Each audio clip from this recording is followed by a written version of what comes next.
नमस्कार बच्चों, हम आज एडुकेयर एकेडमी पे क्लास 10 का 2022 में बीएसईबी पटना के द्वारा पूछे गए सभी प्रश्नों का डिस्कशन बारी बारी से करेंगे, जिसमें आज साइंस का प्रश्न है और साइंस में भी महत्वपूर्ण प्रश्न फिजिक्स का है, जिसके बारे में हम अभी चर्चा करने चल रहे हैं। ठीक है, आप लोग थोड़ा ध्यान दीजिएगा। वीडियो की क्वालिटी पे थोड़ा अंतर हो सकता है, क्योंकि मेरे सिस्टम के सेटिंग करने में थोड़ा इधर उधर हो जा रहा है। इसके लिए चिंता नहीं कीजिएगा, ये सब 1-2 दिन में प्रॉब्लम दूर हो जाएगा। चलिए फिर हम लोग फर्स्ट क्वेश्चन का शुरुआत करते हैं। यहाँ सबसे पहले मेरा पहला क्वेश्चन है, प्रकाश के परावर्तन के कितने नियम होते हैं। ठीक है, तो प्रकाश के परावर्तन के बारे में हम लोग पढ़े ही होंगे अभी तक, और इसके बाद जानेंगे कि क्या होता है प्रकाश के परावर्तन के कितना नियम होता है। तो प्रकाश के परावर्तन के 2 नियम होता है।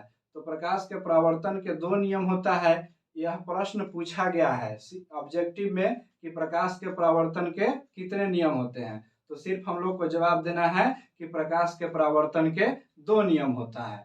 तो अब इस 2 नियम के बारे में चर्चा हम विस्तृत रूप से करेंगे, जो मेरे यहाँ व्हाइट बोर्ड पे लिखा हुआ है। प्रकाश के परावर्तन के 2 नियम होते हैं। यह पहला नियम है, आपतित किरण, परावर्तित किरण और अभिलंब तीनों एक ही तल में होंगे। तो आपतित किरण और परावर्तित किरण और अभिलंब जब तीनों एक ही तल में होंगे तो इसको हम परावर्तन का पहला नियम बोलेंगे। तो परावर्तन के पहला नियम बोलेंगे तो यहाँ से जब ये आपतित किरण आती है और किसी चमकदार सतह से जब टकराती है, चमकदार सतह से टकराने के बाद जब यह परावर्तित होती है तो यह परावर्तित किरण के नाम से जानी जाती है। और अभिलंब और आपतित किरण के बीच जो कोण बनता है उसको I से डिनोट करते हैं, और अभिलंब और परावर्तित किरण के बीच जो कोण बनता है उसको हम लोग R से डिनोट करते हैं। तो यहाँ पे हम समझ चुके होंगे आप सभी लोग कि परावर्तन का पहला नियम क्या होता है। परावर्तन का पहला नियम क्या होता है, इसको यहाँ से देखने का प्रयास करेंगे कि आपतित किरण और परावर्तित किरण और अभिलंब तीनों एक ही तल में होंगे। तो अब चलते हैं परावर्तन के दूसरा नियम क्या होता है। आपतन कोण और परावर्तन कोण के बराबर होता है। आपतन कोण और परावर्तन कोण के बराबर होता है, यानी कि यही जो I बताए थे ना, I बराबर R, तो ये सब परावर्तन का सेकेंड लॉ होता है, यानी कि आपतन कोण और परावर्तन कोण आपस में बराबर होता है। तो यहाँ पे ऑब्जेक्टिव में हम लोग को सिर्फ 2 आंसर देना था कि परावर्तन के कितने नियम होते हैं, तो सिर्फ 2 नियम होते हैं। अब चलते हैं हम लोग दूसरे क्वेश्चन के पास। दूसरा क्वेश्चन हम लोग से क्या पूछा गया है। दूसरा क्वेश्चन हम लोगों को पूछा गया था अभिसारी दर्पण के बारे में। अभिसारी दर्पण के बारे में हम लोगों से दूसरा क्वेश्चन पूछा गया था। तो मैंने दोनों दर्पण और दोनों लेंस के बारे में चर्चा किया हूं। यहाँ पे इसको थोड़ा आप लोग ध्यान से देखिएगा। ठीक है, ध्यान से देखिएगा क्या कि यहाँ पे जो ये अवतल दर्पण होता है, अवतल दर्पण होता है, इसको किस नाम से जानते हैं। इसका नाम क्लास 10 के लिए बहुत महत्वपूर्ण है, क्योंकि यह अवतल दर्पण है। इसको इंग्लिश में कनकेव मिरर बोलते हैं। इंग्लिश में क्या बोलते हैं, कनकेव मिरर बोलते हैं, यानी कि इंग्लिश में कनकेव मिरर बोलेंगे। इसको याद कैसे रखेंगे, यहाँ अवतल दर्पण है तो यहाँ CONCAVE कनकेव मिरर है। ठीक है, तो इसको अभिसारी दर्पण भी बोलते हैं, यानी कि अवतल दर्पण को क्या बोलते हैं, अभिसारी दर्पण बोलते हैं। अवतल दर्पण को क्या बोलते हैं, अभिसारी दर्पण बोलते हैं। और उत्तल दर्पण को क्या बोलते हैं, अपसारी दर्पण बोलते हैं। अपसारी दर्पण बोलते हैं। तो उत्तल और अवतल दर्पण को याद करने का एक मतलब कि मेरे भाषा में यहाँ पे आप लोग ध्यान से देखेंगे कि इसको क्या बोलेंगे। जैसे उत्तल तो यहाँ अप, उत्तल तो अप मतलब ऊपर, अप मतलब ऊपर। तो उत्तल दर्पण जैसे कहेगा, दिमाग में याद करना है, घंटी बजाना है किसका, अप का, अप का, अप का। उत्तल दर्पण यानी अपसारी दर्पण हो जाएगा। उत्तल दर्पण यानी अपसारी दर्पण हो जाएगा, उत्तल दर्पण यानी अपसारी दर्पण हो जाएगा, और अवतल दर्पण यानी अभिसारी दर्पण हो जाएगा। अवतल दर्पण ज्यादा फैलाता है, अवतल दर्पण ज्यादा फैलाता है, इसका नाम है अवतल दर्पण ज्यादा फैलाता है तो अभिसारी दर्पण इसका नाम है। चलिए यहाँ पे उत्तल दर्पण कम फैलाता है तो इसका नाम अपसारी है, अपसारी है। उत्तल के मतलब अपसारी, उत्तल के मतलब अपसारी होता है। चलिए उसके बाद उत्तल लेंस हो जाएगा, उत्तल लेंस का नाम देते हैं हम लोग अभिसारी। देखिए यहाँ अवतल दर्पण और उत्तल लेंस दोनों का प्रॉपर्टी लगभग सेम ही होता है। आगे जब हम लोग पूरे फिजिक्स को डिस्क्रिप्टिव रूप से पढ़ेंगे तो उसमें देखेंगे कि अवतल दर्पण और उत्तल लेंस दोनों का प्रॉपर्टी सेम एक जैसा होता है, लगभग लगभग सभी गुण समान होता है। जैसे प्रतिबिंब का बनना, प्रतिबिंब कहाँ बनेगा, उत्तल दर्पण में, और अवतल दर्पण और अवतल लेंस में, ये सब एक साथ होता है। तो यहाँ पे अवतल दर्पण हो गया, अभिसारी दर्पण, और अवतल दर्पण के नीचे उत्तल लेंस लिखने का मेरा एक ही उद्देश्य है, क्योंकि अवतल दर्पण में जो भी प्रतिबिंब बनता है उत्तल लेंस के समान बनता है, मतलब उत्तल लेंस भी इसके समान प्रतिबिंब का निर्माण आगे करेगा।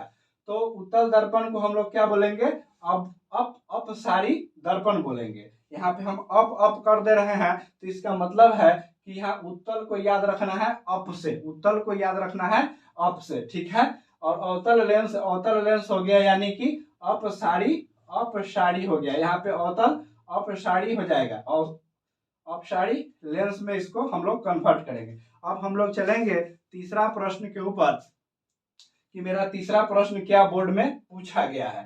तारों का टिमटिमाना किस घटना पे आधारित है। भैया तारों के टिमटिमाना अपवर्तन के घटना पे आधारित है, जो यहाँ पे हम लिख चुके हैं कि तारों का टिमटिमाना किस घटना पे आधारित है, तो अपवर्तन के नियम पे आधारित है। देखिए मुख्य रूप से हमारे बोर्ड के एग्जाम में अपवर्तन के नियम पे आधारित सभी प्रश्नों को पूछा ही जाता है। तो आप लोग एनसीईआरटी या भारतीय भवन के बुक से अपवर्तन के नियम पे आधारित सभी प्रश्नों को याद करने की कोशिश कीजिएगा। और इसके बाद इंद्रधनुष का रंग किस पे निर्भर करता है, इंद्रधनुष का रंग किस पे निर्भर करता है, तो इंद्रधनुष का रंग प्रकाश के अपवर्तन, प्रवर्तन और विवर्तन तीनों नियम पे आधारित है। इंद्रधनुष प्रकाश के परावर्तन, अपवर्तन और विवर्तन तीनों नियम पे आधारित है इंद्रधनुष। यह क्वेश्चन थोड़ा कट रहा होगा, इसके लिए चिंता नहीं कीजिएगा, हम एक बार और बोल देते हैं। इंद्रधनुष का रंग किस नियम पे आधारित होता है, तो इंद्रधनुष का रंग प्रकाश के परावर्तन, अपवर्तन और विवर्तन तीनों नियम पे आधारित होता है। चलिए अब हम लोग इसके बाद पांचवा क्वेश्चन के ऊपर चलते हैं और पांचवा क्वेश्चन के बारे में जानने का प्रयास करते हैं। 5 नंबर क्वेश्चन मेरा कहता है कि किसी भी लेंस का आवर्धन क्षमता का मात्रक क्या होता है। देखिए 5 नंबर क्वेश्चन है कि किसी भी लेंस के आवर्धन क्षमता यानी कि मैग्निफिकेंस क्षमता निकालने पर मतलब इसका मात्रक में क्या होता है। तो मुख्य रूप से हम लोग जानेंगे कि आवर्धन का कोई मात्रक नहीं होता है, आवर्धन का कोई मात्रक नहीं होता है। इस चीज को हम यहाँ पे प्रूफ करके दिखाए हैं कि देखिए आवर्धन का कुछ भी मात्रक नहीं होता है। तो यह कैसे नहीं होता है, तो चलिए हम लोग यहाँ पे अपने प्रूफ को देखते हैं, ठीक है। आवर्धन क्षमता निकालने का फॉर्मूला होता है प्रतिबिंब की ऊंचाई बटा वस्तु की ऊंचाई। आवर्धन क्षमता निकालने की फॉर्मूला क्या होता है, मेरे साथ आप लोग बोलने का प्रयास कीजिएगा, ठीक है। आवर्धन क्षमता निकालने का फॉर्मूला होता है प्रतिबिंब की ऊंचाई बटा वस्तु की ऊंचाई, प्रतिबिंब की ऊंचाई बटा वस्तु की ऊंचाई, और यहाँ पे माइनस v/u, यानी कि प्रतिबिंब की दूरी, u के मतलब हो जाता है वस्तु की दूरी, ठीक है। उसके बाद यहाँ से चेक करेंगे, अगर मान लीजिए प्रतिबिंब की ऊंचाई का मात्रक, ऊंचाई है तो भैया क्या तो सेंटीमीटर में होगा नहीं तो मीटर में होगा। तो यहाँ पे अगर मान लीजिए कि प्रतिबिंब की ऊंचाई सेंटीमीटर में 1 सेंटीमीटर, 2 सेंटीमीटर, 3 सेंटीमीटर कुछ भी हो, वस्तु की ऊंचाई भी सेंटीमीटर में हो, तो सेंटीमीटर से सेंटीमीटर तो कट जाएगा, तो यहाँ पे कुछ बचा, कुछ नहीं बचा, इसलिए यह मात्रकहीन होता है। अब यहाँ पे चेक करेंगे, यहाँ पे किसी भी लेंस को ले लिए, तो हम यहाँ पे उत्तल लेंस को ले लिए हैं और उत्तल लेंस में एक प्रतिबिंब बना है, यहाँ पे वस्तु रखे हैं और यहाँ पे इसका प्रतिबिंब बना है। तो इसी से हमको पता चला है कि यहाँ से आवर्धन क्षमता की कोई मात्रक नहीं होता है। आवर्धन क्षमता मात्रकहीन राशि होता है। ठीक है, अब देखिए, अब हम लोग छठे प्रश्न के तरफ चलते हैं कि मेरा छठा प्रश्न क्या कहता है। मानव नेत्र के किस भाग पर किसी वस्तु का प्रतिबिंब बनता है।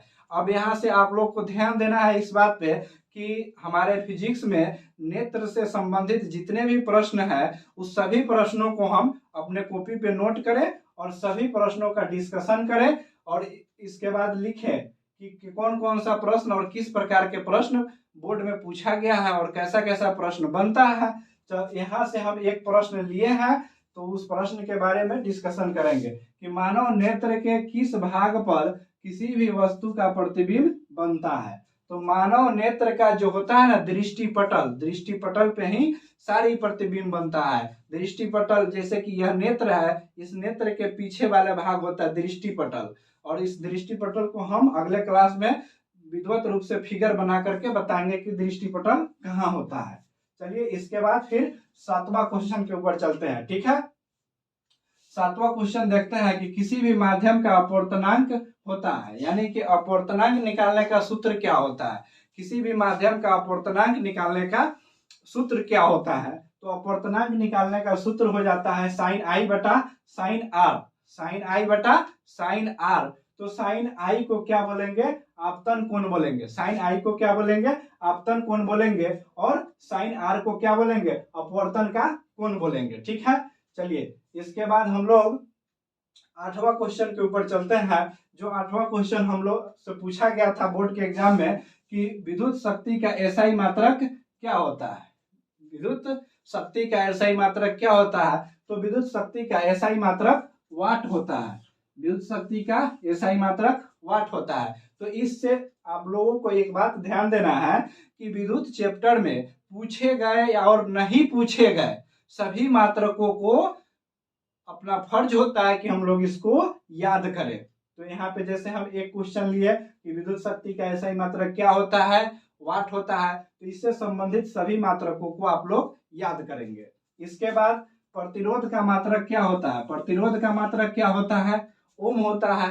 प्रतिरोध का मात्रक क्या होता है, ओम होता है। और प्रतिरोधकता का एसआई मात्रक क्या होता है, ओम मीटर होता है। देखिए यहाँ पे मैट्रिक क्लास के स्टूडेंट को सबसे ज्यादा अगर इस चैप्टर में कहीं दिक्कत होता है तो इस प्रश्न में होता है। एग्जाम में होता क्या है, अकबका जाते हैं, अकबकाने के बाद प्रतिरोध और प्रतिरोधकता में उनको अंतर समझ में नहीं आता है।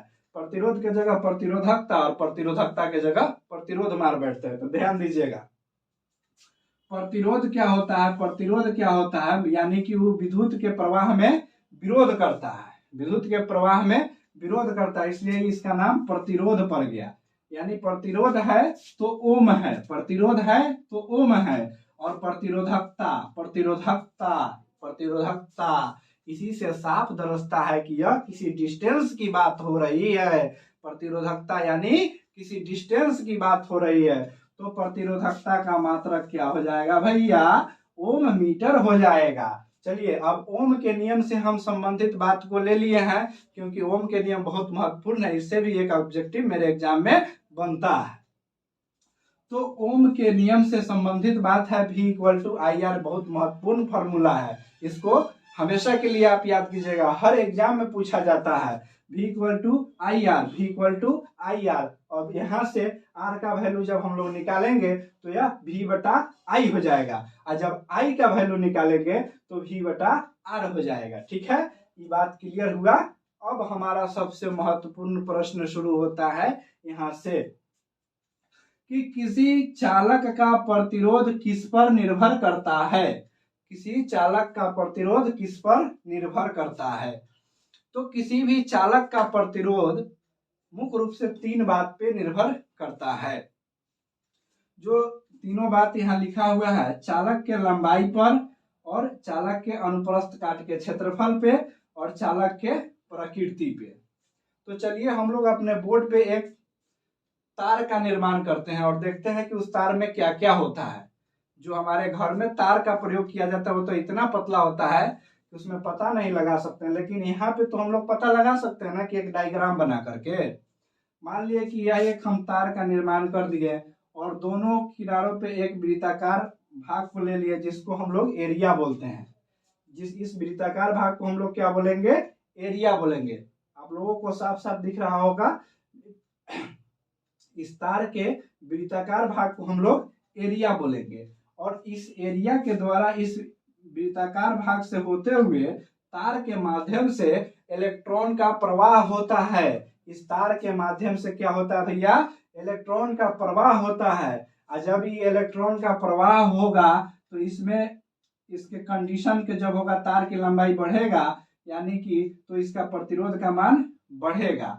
तो इसका प्रतिरोध का मान बढ़ता कैसे है कि यहाँ से जब हम मान लीजिए कि कोई विद्युत धारा प्रवाहित किए, सपोर्ट कीजिएगा कि यहाँ से हम लोग किसी इस तार के माध्यम से विद्युत धारा को प्रवाहित किए, प्लस वाला तार है, यहाँ से आ जाएगा माइनस वाला तार। यहाँ से जब विद्युत धारा प्रवाहित किए हम तो यहाँ से इलेक्ट्रॉन का प्रवाह होना शुरू हो गया प्लस से। फिर इसके बाद कुछ यहाँ पे कारण बनेगा, कुछ कारण बनेगा जो इसका विरोध करेगा। जो इसका विरोध करेगा वही कारण इन तीनों बातों पे निर्भर करता है। इन तीनों बात पे निर्भर करता है, जैसे चालक के लंबाई पे, यानी उसके बाद चालक के अनुप्रस्थ काट के क्षेत्रफल पर, और उसके बाद चालक के प्रकृति पर निर्भर करता है। इन सभी कारणों पर इसका प्रतिरोध निर्भर करता है। अब इस प्रतिरोध निकालने का बहुत महत्वपूर्ण फॉर्मूला है, R इक्वल टू क्या होता है? रो L बाई A। रो क्या है? रो क्या है? रो कांस्टेंट है। रो क्या होता है? तो रो कांस्टेंट होता है, यानी कि R equal to rho L by A हमको याद कर लेना है। यानी कि प्रतिरोध का मान जब घटेगा, प्रतिरोध का मान जब घटेगा तो इस एरिया का मान बढ़ेगा। इस एरो लिखने का मान क्या है कि प्रतिरोध का मान जब नीचे जाएगा, घटेगा, तो एरिया का मान बढ़ेगा, इंक्रीज करेगा। और जब R समानुपाती होगा L का तो R का भी मान बढ़ेगा तो L का भी मान बढ़ेगा। इसमें कहीं से कोई दिक्कत नहीं होना चाहिए। और R equal to rho L by A होता है। R equal to rho L by A होता है, यानी कि प्रतिरोध निकालने का यह फॉर्मूला होता है। इसको आप लोग याद कीजिएगा, एकदम 100% याद करिए लीजिएगा, छोड़िएगा नहीं। R equal to rho L by A। आज हम आप लोगों को 10 क्वेश्चन के साथ डिस्कशन स्टार्ट किए हैं और यह मेरा 10वां क्वेश्चन यहाँ पे खत्म होता है। तो आप लोगों को यह वीडियो कैसा लगा होगा, मतलब आप लोग मेरे कमेंट बॉक्स में बताएंगे और मेरे इस एडुकेयर एकेडमी को सब्सक्राइब करेंगे। और हम आपके अभी तक लगभग 4-5 महीना है क्लास 10 बीएसएबी पटना के द्वारा एग्जाम आयोजित होने में। तो हम रोज मतलब कि आज तो 10 कराए हैं, कल 20, परसों 30, इस तरह करके लगभग 2022 और 2021 और 2020 में पूछे गए सभी प्रश्नों को एक साथ डिस्कशन करेंगे, जिसमें साइंस भी होगा, आर्ट्स भी होगा, मैथ भी होगा, इंग्लिश भी होगा, हिंदी भी होगा और संस्कृत भी होगा। आप लोग मेरे चैनल को सब्सक्राइब करेंगे और बताएंगे कि मेरा वीडियो का क्वालिटी कैसा है, आप लोगों को कैसा दिख रहा है, जिसके अनुसार हम सुधार करने का प्रयास करेंगे। और आप लोगों को अगर मेरा यह प्रोग्राम अच्छा लगा होगा तो आप लोग मेरे चैनल एडुकेयर एकेडमी को सब्सक्राइब करेंगे, लाइक करेंगे और शेयर करेंगे। इसी के साथ हम इस क्लास को समाप्त करते हैं। जय हिंद, भारत माता की जय।